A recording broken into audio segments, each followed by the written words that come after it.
Hello, my name's Bev and I'm the author of the book Please Eat, A Mother's Struggle to Free Her Teenage Son from Anorexia, which describes our family's battle with the deadly eating disorder, anorexia nervosa, which my teenage son Ben developed back in 2009. Welcome to Chapter 8, which is called Bombshell. If you remember from Chapter 7, we'd finally received a letter from the NHS which hopefully contained an appointment for Ben to start treatment. Anyway, here goes with Chapter 8 called Bombshell. So, I say to the person I've been asked to call at CAMS, when it says waiting list, how long are we talking about? At the moment, you're probably looking at around 18 to 22 weeks. Comes the reply I didn't want to hear. But my son needs to be seen urgently. I hear the panic rising in my voice. He's lost a quarter of his body weight and he's exercising like mad, and he seems to have gone completely insane. Unfortunately, there's a lot of demand at the moment, she says with some sympathy. I can't do any more than place you on the waiting list. Once an appointment for an assessment becomes available, we'll write to you with a date. So once it's been assessed, when does the actual treatment start? I ask with mounting panic. Once they've decided what course of action to take. Which will be when? She can't say. It's up to the assessor to decide. We will get a maximum of 3 assessments before they make a decision. 3 assessments? How long will that take? Is there nothing you can do to bring an appointment forward? I'm desperate. A quick calculation tells me that it could be mid-April before we're seen. But CAMS won't budge. There's nothing we can do but wait. I feel totally powerless. I want to scream. I get in the car and drive round to my sister's house to get it out of my system. Good God, he got seen faster when he broke his nose in rugby, I say as my sister hands me a coffee. 18 to 22 weeks is around 5 months. My mind quickly rewinds to where we were 5 months ago, June. A lot can happen in 5 months. In June, we didn't even know Ben was getting sick. Look how far he's gone downhill since then. Imagine what another 5 months could do to him. And to us.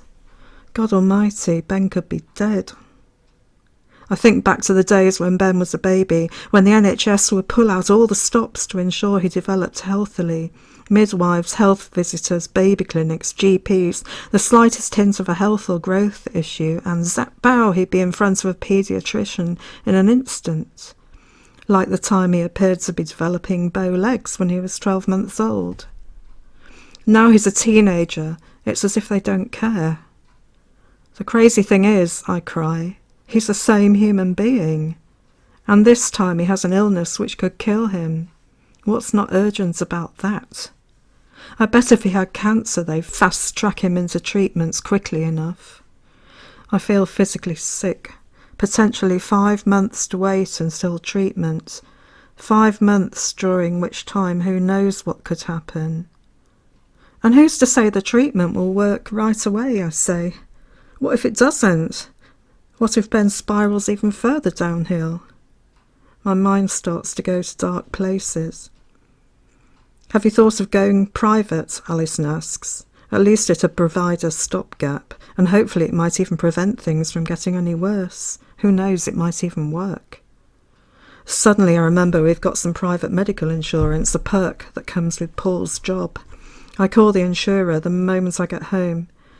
Yes, they do cover us for mental health issues, but unfortunately it's only £500 a year. We will need to pay for any treatment over and above this. Not a problem, I say. I'd sell my soul to get my son back.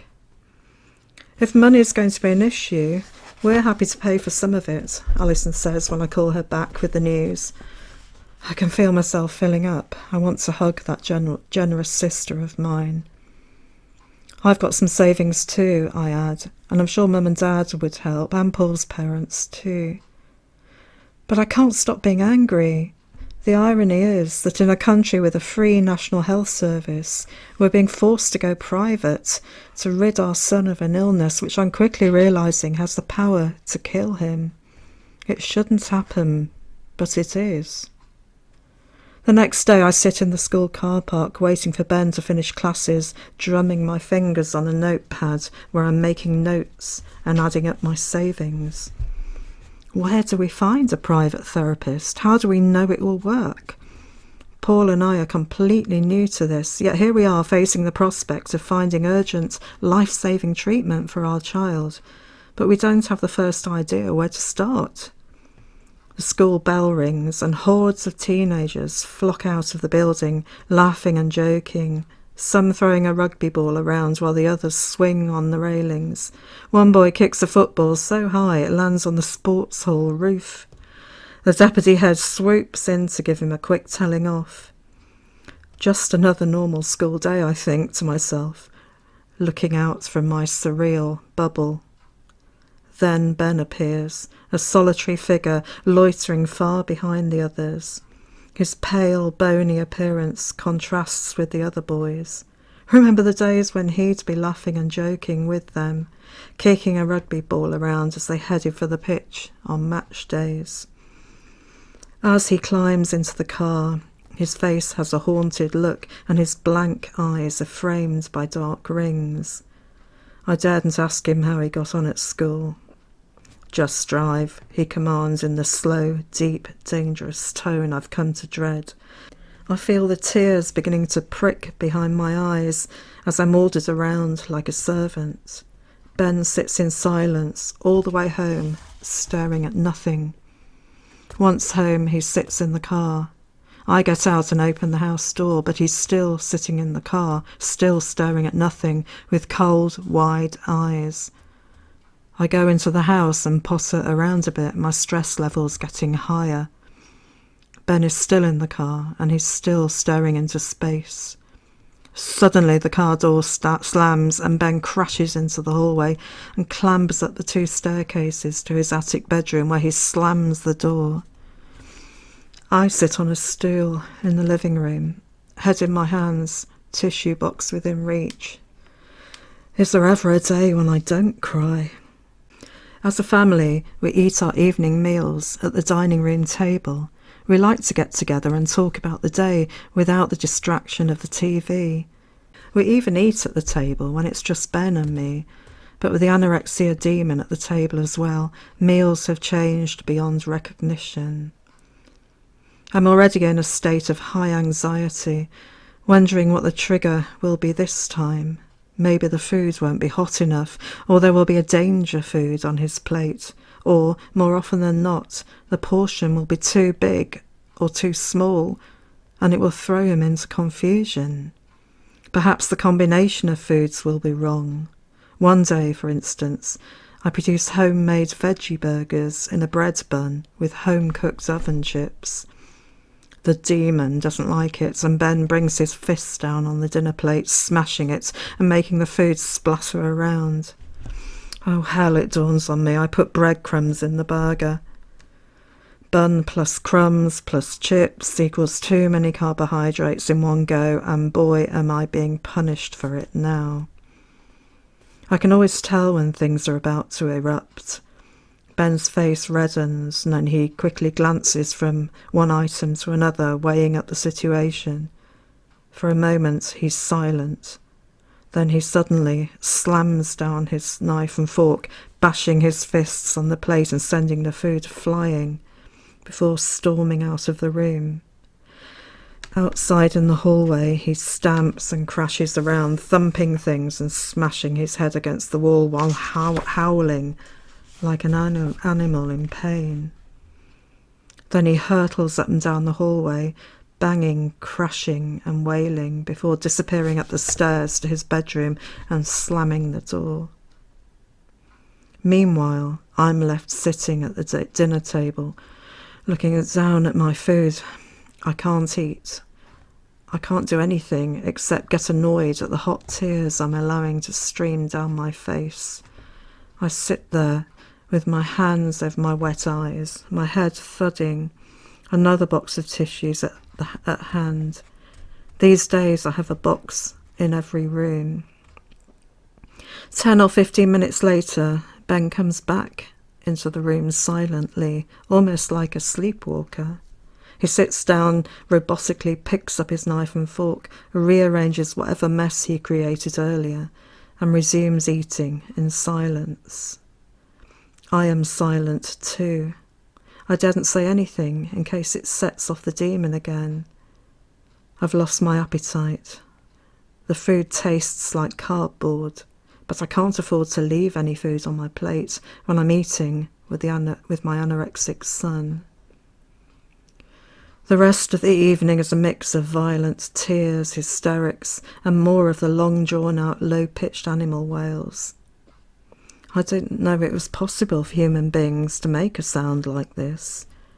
The closest, I think, was the guttural, almost primeval noise I made when I was in labour with Ben.